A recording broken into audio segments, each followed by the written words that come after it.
Bienvenidos al estudio de la palabra de Dios. El tema, la salvación, con el pastor Rubén Tenorio, mi esposo.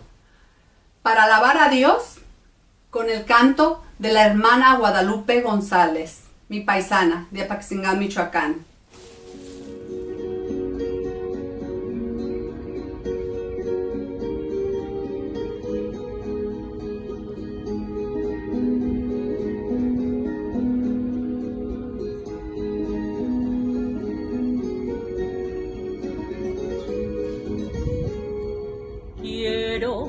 Que escribas en lo más profundo del corazón y de todo mi ser tus estatutos y tus mandamientos, que por mi sangre corra el amor de Dios. Quiero que a cada paso de mi vida tú estés presente y seas mi ayudador, porque mi alabanza de ti será. Mis manos hacia ti levantaré y en tu misericordia esperaré. Porque mi alabanza de ti será. Mis manos hacia ti levantaré y en tu misericordia esperaré.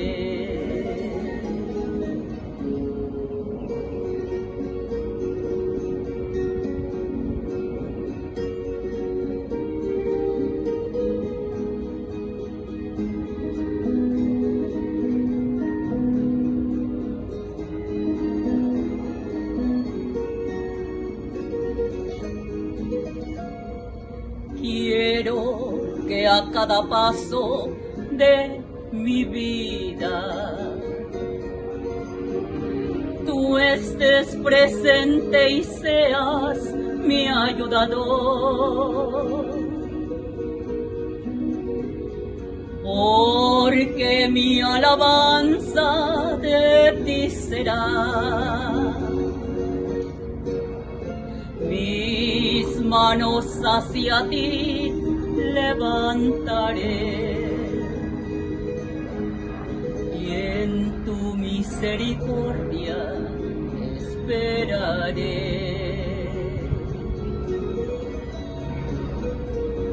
Porque mi alabanza de ti será. Mis manos hacia ti levantaré y en tu misericordia esperaré.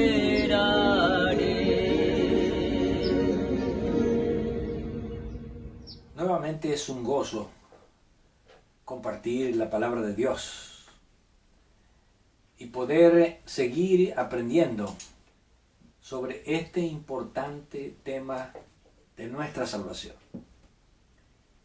¿Por qué es importante el tema de la salvación? Porque cuando nosotros consideramos la salvación, no solamente somos nosotros los que tomamos las decisiones de la salvación, sino también Dios es el que toma la decisión final de nuestra salvación.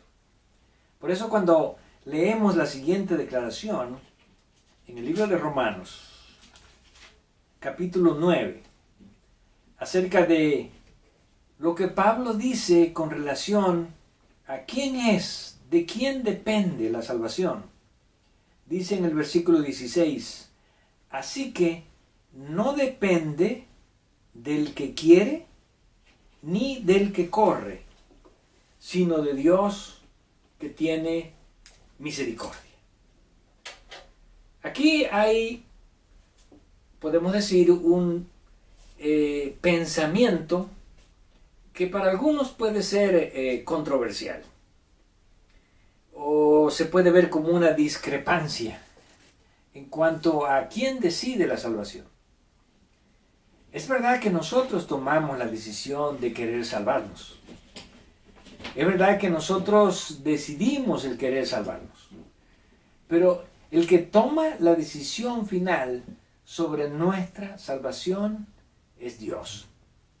Por eso Pablo dice en este versículo, no depende del que quiere, ni del que corre, sino de aquel de quien Dios tiene misericordia. En otras palabras, la decisión final, si nosotros nos vamos a salvar, o si nosotros nos vamos a perder, aun cuando nosotros hayamos tomado decisiones con relación a nuestra salvación, la decisión final la va a tomar Dios. Y cuando estudiamos este tema en la Escritura, podemos ver que se convierte en un tema que nosotros debemos de aprender, porque nuestra salvación tiene que estar basada en esta declaración. El que me va a salvar a mí finalmente es Dios. Aun cuando yo haya tomado la decisión de querer salvarme, es Dios el que finalmente va a decidir si voy a ser salvo o si no voy a ser salvo. Ahora, ¿sobre qué bases? ¿Sobre qué fundamento? Bueno, al leer esta declaración de que no es del que quiere ni del que corre, hay una ilustración que encontramos allá en el libro de Segundo de Samuel, capítulo 18, acerca de dos corredores. Y esto viene a raíz de que con la muerte de Absalón, allá en el campo de batalla, donde se enfrentó Joab con los ejércitos de David, contra Absalón y sus ejércitos, alguien tenía que llevar la noticia al rey, alguien tenía que correr para llevarle la noticia al rey. Entonces encontramos aquí a un hombre, en 2 Samuel capítulo 18, versículo 19, un hombre llamado Ahimas. Entonces Ahimas, hijo de Sadoc, dijo, correré ahora y daré al rey las nuevas de que Jehová ha defendido su causa de la mano de sus enemigos. O sea que Ahimas veía esto como una noticia buena. Yo quiero ahora correr para llevar la noticia a David de que Dios lo ha librado de sus enemigos. Pero para Joab este no era una noticia buena. Y entonces dice el versículo 20, respondió Joab, hoy no llevarás las nuevas, las llevarás otro día. No darás hoy la nueva porque el hijo del rey ha muerto. Bueno, aunque Ahimas consideraba que esta era una buena noticia, Joab sabía que no era una buena noticia porque el hijo del rey, Absalón, había muerto en la batalla. Y para David no sería una buena noticia. Así que dijo, tú no puedes llevar porque tú corres solamente llevando buenas noticias. Y entonces dice aquí que eligió a un hombre etíope. Versículo 21. Y Joab dijo a un etíope, ve tú y di al rey lo que has visto. Y el etíope hizo reverencia ante Joab y corrió. Entonces Ahimas, hijo de Sadoc, volvió a decir a Joab, sea como fuere, yo correré ahora más tras el etíope. Y Joab dijo, hijo mío, ¿para qué has de correr tú si no recibirás premio por las nuevas? Mas él respondió, sea como fuere, yo correré. Entonces le dijo, corre. Corrió pues Ahimas por el camino de la llanura y pasó delante del etíope. Así que Ahimas corrió Y aunque el etíope iba adelante, Ahimaas era más ligero de los pies. Y él pasó al etíope y llegó antes con David. Pero a él no le correspondía dar la noticia. Así que podemos decir que en cierta forma Ahimaas corrió en vano, porque como le dijo Joab, no vas a recibir ninguna recompensa, no vas a recibir ningún premio. Por lo tanto, aquí podemos ver en esta ilustración que no siempre los que corren y los que creen que pueden alcanzarlo, lo alcanzan. No siempre los que creen que se van a salvar, los que creemos que nos vamos a salvar, tal vez nos vamos a salvar. Y esta ilustración nos enseña que no todos los que corren pueden tener el premio, pueden tener la recompensa, sino que la recompensa depende de quien Dios tenga misericordia. Pero ¿cómo podemos explicar esto? De que la salvación depende de quien Dios tenga misericordia. Bueno, encontramos otro pasaje allí en el libro de Eclesiastés, capítulo 9, y vamos a leer en el versículo 11. Dice: me volví y vi debajo del sol que ni es de los ligeros la carrera, ni la guerra de los fuertes, ni aun de los sabios el pan, ni de los prudentes las riquezas, ni de los elocuentes el favor, sino que tiempo y ocasión acontecen a todos. Qué interesante versículo. Así que los que ganan la carrera no siempre son los más ligeros, los que corren mejor. Los que ganan las batallas no siempre son los valientes. Los que pueden obtener el pan no siempre son los más sabios. Y finalmente termina diciendo: ni de los elocuentes el favor. En otras palabras, los que se llevan el aplauso no siempre son los elocuentes. Y alguien dirá: ¿por qué razón? ¿Acaso no tenemos derecho de, si somos los más ligeros, ganar las carreras? ¿O si somos los más valientes, ganar las batallas? ¿O si somos los más sabios, tener las mejores recompensas? ¿O por ser los más elocuentes, recibir el favor de todos? Bueno, porque nosotros los seres humanos tomamos decisiones y corremos o luchamos o expresamos nuestra sabiduría, nuestra elocuencia, pero al final el que recompensa, el que toma las decisiones sobre quién es el que las recibe, es Dios. ¿En base a qué? Bueno, vamos al libro de Proverbios, capítulo 21, y vamos a leer el versículo 2. Proverbios 21, 2. Dice: todo camino del hombre es recto en su propia opinión, pero Jehová pesa los corazones. Un versículo tan corto, pero con un significado tan grande. Todos los caminos del hombre son rectos en su propia opinión. En otras palabras, nosotros podemos creer que la forma en que nosotros creemos que debemos de salvarnos es la mejor manera de salvarnos, o es la forma correcta de salvarnos.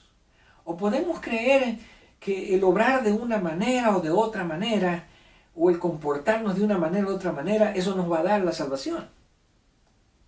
O podemos creer que creer de cierta forma, o tener fe de cierta forma, o conocer la salvación de cierta manera, es lo que nos va a dar la salvación.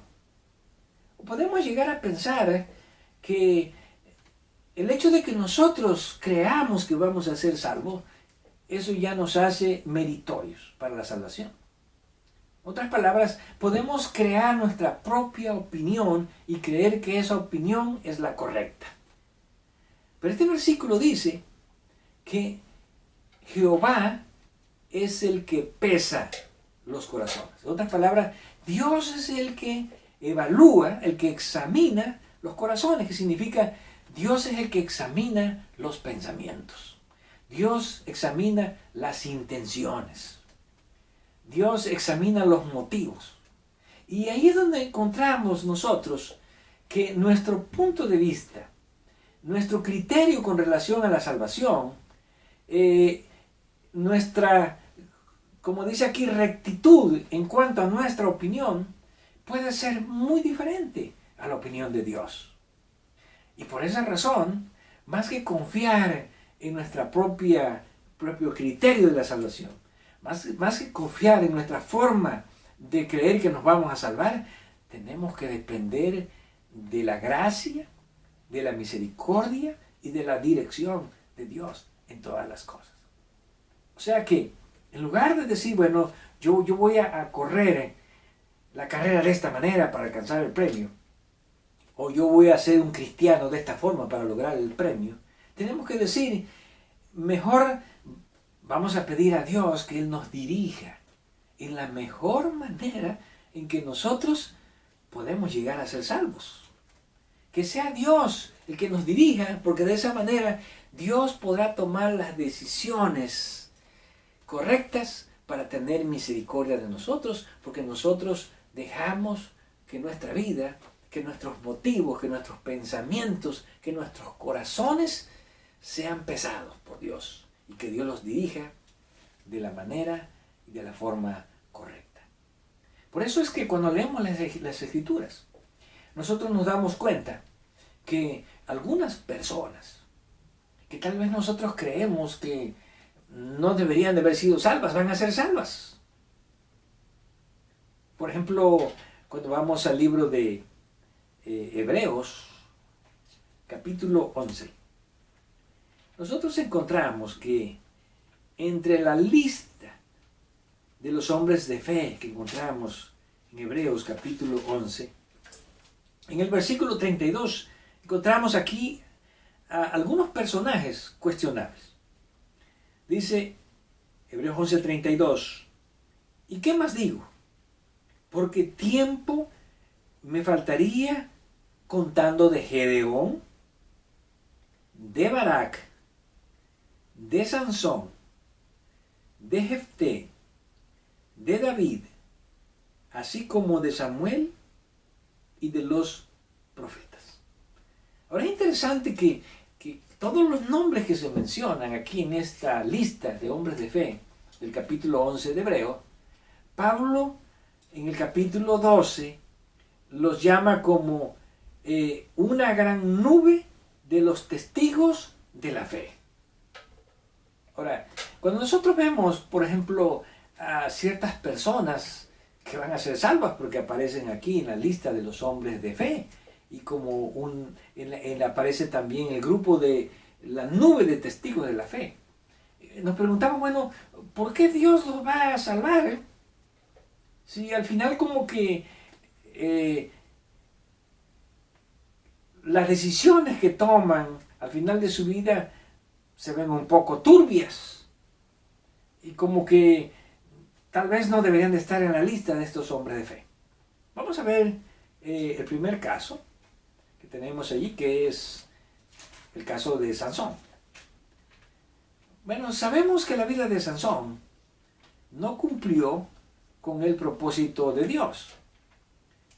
Sin embargo, cuando vamos al libro de Jueces, en el capítulo 16, nosotros encontramos que al final de la vida de Sansón, que había sido un fracaso en cumplir el plan de Dios, el propósito de Dios, lo que Sansón expresa y dice no pareciera realmente que es lo que para nosotros nos haría pensar que son las palabras que él debería haber expresado para poder ser salvo. Y vamos a leer aquí, en el versículo 28, cuando Sansón estaba ahí junto a las grandes columnas en el templo de los filisteos, dice el versículo 28, entonces clamó Sansón a Jehová y dijo, Señor Jehová, acuérdate ahora de mí y fortaléceme, te ruego, solo esta vez, oh Dios, para que de una vez tome venganza de los filisteos por mis dos ojos. Es interesante que el discurso de Sansón comienza muy hermoso. Acuérdate de mí, Señor. Bueno, pareciera que como si fueran las palabras del ladrón en la cruz. Acuérdate de mí cuando vengas en tu reino. Y aquí Sansón dice, acuérdate ahora de mí y dame fortaleza. Pero dame fortaleza para que tome venganza de mis enemigos. Entonces pareciera ser como que Sansón murió pidiendo que Dios se acordara y le diera fuerza otra vez para matar a sus enemigos. Y tal vez para nosotros diríamos, bueno, como que ese no es un buen motivo, como que no es un buen sentimiento en el momento de morir, como para estar preparados para la salvación. Ahora, sin embargo, el que conocía el corazón, nosotros podemos juzgar a Sansón porque sus últimas palabras fueron, acuérdate de mí para que yo me vengue de mis enemigos. Como que su último sentimiento fue el de venganza. Pero el que conoce realmente, el que pesa los corazones, dice el libro de Proverbios, es Dios. Y Dios conocía exactamente los motivos, los sentimientos. Y Dios permitió que Sansón fuese puesto en la lista de los testigos de la fe. En otras palabras, a pesar de esas palabras últimas de Sansón, Dios decidió que Sansón esté entre la nube de testigos de la fe que van a ser salvos. Por eso vemos aquí, bueno, no depende del que quiere, ni del que corre, sino de Dios que tiene misericordia. El segundo personaje que encontramos ahí en Hebreos 11:32 es Jefté. Bueno, acerca de Jefté, ¿verdad? No tenemos mucha información, pero encontramos aquí en el capítulo 11 del libro de Jueces la siguiente referencia. Jefté galadita era esforzado y valiente. Era hijo de una mujer ramera y el padre de Jefté era Galaad. Pero la mujer de Galaad le dio hijos, los cuales cuando crecieron echaron fuera a Jefté diciendo, no heredarás en la casa de nuestro padre porque eres hijo de otra mujer. Huyó pues Jefté de sus hermanos y habitó en tierra de Tob y se juntaron con él hombres ociosos, los cuales salían con él. En otras palabras, este Jefté formó un grupo de hombres no de buena reputación, sino de maleantes. Era como un líder de maleantes. Y siendo un líder de maleantes, sus hermanos le pidieron que lo ayudaran a la liberación de Israel. Y entonces Jefté fue para liberar al pueblo de Dios. Y Dios lo bendijo. Y Jefté tuvo una gran victoria contra los enemigos de Dios.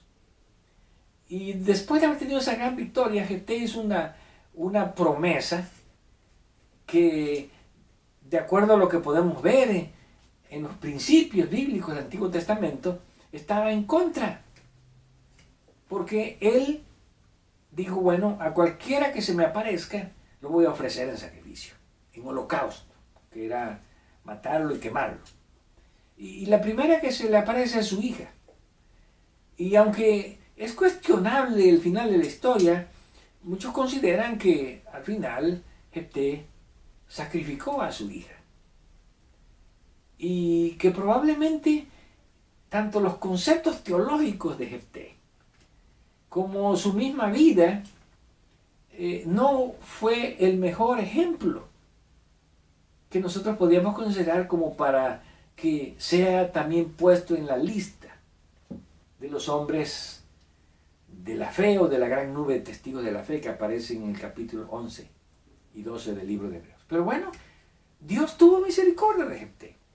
A pesar de que él dirigía un grupo de maleantes, Pero el hecho de que él se puso en las manos de Dios, Dios lo utilizó para liberar a su pueblo, y aún que no sabemos con certeza si finalmente mató a su hija y le ofreció un holocausto, o si no la ofreció.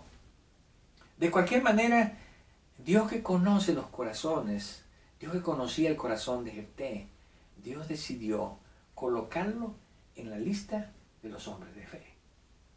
Por lo tanto, cuando nosotros pensamos en que no depende del que quiere ni del que corre, sino de Dios que tiene misericordia, nosotros sentimos más admiración por Dios, más amor por Dios, porque aparentemente personas que para nosotros no son idóneos para ser salvos, personas que terminaron su vida tal vez no con los mejores sentimientos, sin embargo Dios los consideró y Dios tuvo misericordia de ellos y los tiene en la lista de los hombres de fe para la salvación.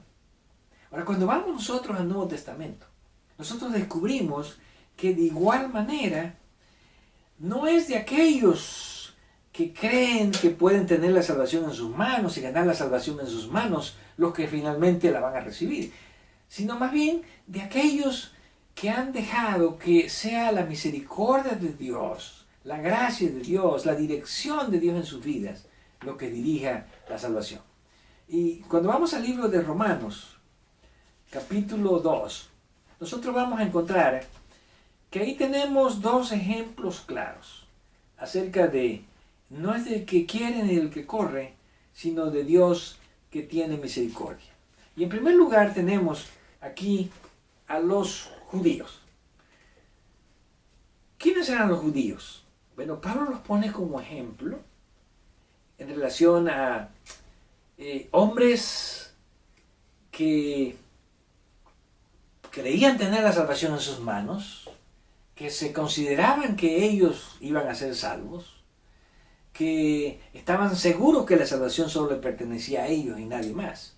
Pero la forma en que Pablo presenta aquí a los judíos es algo que nos muestra que al final no dependía la salvación de ellos, sino de la gracia y la misericordia de Dios, y la forma como Dios iba a pesar sus pensamientos, sus motivos, sus corazones.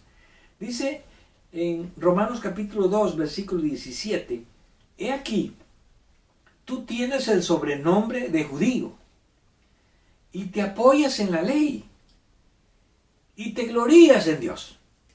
Bueno, los judíos eran muy rigurosos en el cumplimiento de la ley.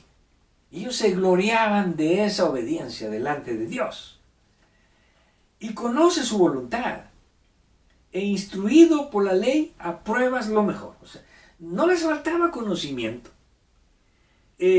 No les faltaba conocimiento para conocer la voluntad de Dios, que es lo que Dios esperaba. Ellos lo conocían todo, lo sabían todo, y se gloriaban en eso.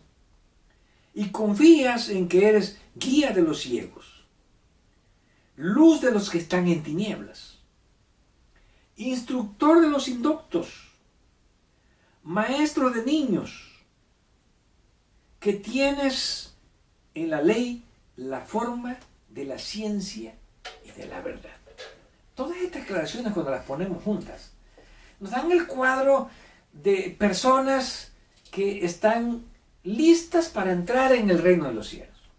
¿Sí? Conocen la ley, conocen la verdad, entienden la voluntad de Dios, instruyen a las personas con la ley. En otras palabras, tienen todo el conocimiento de la verdad y tienen todas las herramientas necesarias para la salvación. Pero, ¿cuál es la opinión de Pablo en cuanto a la salvación de ellos? Y bueno, después de decir, ¿verdad?, que aunque tienen todo eso, realmente sus motivos no son buenos. Sus corazones no son sinceros. Pablo termina diciendo en el versículo 28 y 29, pues no es judío el que lo es exteriormente, ni es la circuncisión la que se hace exteriormente en la carne, sino que es judío el que lo es en el interior. Y la circuncisión es la del corazón, en espíritu, no en letra. Y aquí viene la declaración más importante. La alabanza del cual no viene de los hombres, sino de Dios. En otras palabras, la aprobación final de lo que nosotros creemos que somos, de lo que nosotros creemos que conocemos, y de la forma en que nosotros pensamos que vamos a salvarnos, la decisión final viene de Dios, la alabanza viene de Dios. ¿Por qué razón? Porque Pablo dice, no es lo que hacemos nosotros exteriormente, no es lo que otras personas ven en nosotros, no son las obras que nosotros creemos que hacemos para asegurar nuestra salvación, sino es lo que Dios ve en nuestro interior. Porque es Dios el que pesa nuestros pensamientos. Dios es el que pesa nuestros motivos. Dios es el que pesa nuestras intenciones.